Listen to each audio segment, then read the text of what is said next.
Quand Jean-Christophe s'associe avec Cédric, quand un Rasta rencontre un maker, quand Panache Instruments copine avec Va-Nu-Pieds, quand le reggae côtoie le handpan, il en sort une excellente nouvelle, une merveilleuse opportunité pour tout un chacun d'espérer posséder ce merveilleux instrument qui, je vous l'assure, peut guérir les âmes et apporter du réconfort aux auditeurs, mais également aux joueurs. J'en suis la preuve vivante. Leur gentillesse à tous les deux n'a d'égal que leur générosité et leur talent. Cédric est un grand monsieur du handpan, toujours à l'écoute et toujours de bons conseils. Grâce à ces instruments, de nombreux maux ont été soulagés. Son réamara a permis de dénouer bien des situations tendues à l'hôpital. Il a aidé à la prise de médicaments, il a aidé à prodiguer des soins très intrusifs. Il a surtout distrait les patients immobilisés et enfermés. Cet instrument est plus qu'un instrument, comme Cédric aime à le dire. C'est un médicament pour l'âme en peine, pour l'âme torturée, pour l'âme mélancolique. Le plus fort dans tout ça, tenez-vous bien, il a permis à un enfant totalement sourd d'aborder la musique et de la ressentir. Et le plus miraculeux, d'en produire par lui-même.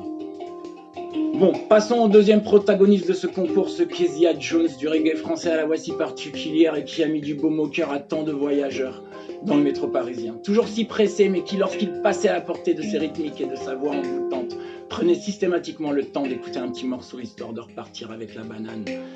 J'ai moi-même le souvenir d'un Rasta blanc avec une petite guitare dans les couloirs du métro Châtelet. En 2006, j'arrivais de Strasbourg.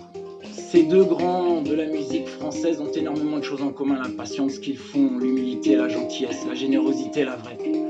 Pour me finir, je me dois d'être honnête. Avant le 24 décembre, je ne connaissais pas beaucoup la musique de Va-Nu-Pieds. J'ai commencé à l'écouter et croyez-moi, j'ai pas eu à me forcer. Sa musique transpire le vrai. Et je me sens comme un pote de galère avec lui, ayant connu un peu la galère en arrivant à Paris, les repas dans les foyers africains, à écouter du Marais jusqu'au bout de la nuit en fumant des spiffs.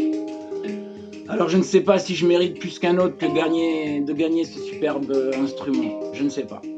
Mais en tout cas, ce ne sera pas sans panache si je le gagne, car j'ai relayé l'information autant que faire se peut. Si je n'ai pas été le plus doué, je l'aurais au moins été le plus motivé, ayant mis à contribution jusqu'à la chair de ma chair dans un art où elles excellent plus que moi. C'est donc, non sans fierté, que je vous présente les dessins de mes deux enfants, Inès et Camille. Mon cadet, lui, participe à l'effort de guerre en me soutenant moralement et en se mettant à tapoter le handpan de temps en temps.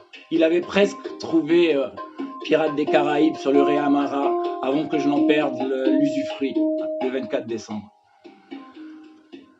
Mais ça, c'est une autre histoire que je vous épargnerai. Dans toute cette histoire, si je ne gagne pas, je n'aurai pas tout perdu, car aujourd'hui, Va-Nu-Pieds fait partie de ma playlist. Et